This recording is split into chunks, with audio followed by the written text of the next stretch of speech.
కన్నులకెన్నడు దొరకనిది రంగు రూపు లేని మది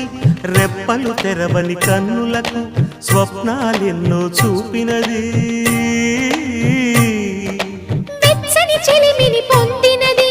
వెన్నెల కళగల నిండుమది కాటుక చీకటి రాత్రికి బాటను చూపే నేస్తమది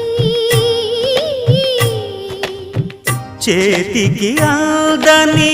జాబిలిలా కాంతులు పంచే మణిదీపం కొమ్మల చాటున కోయిలలా కాలం నిలిపే అనురాగం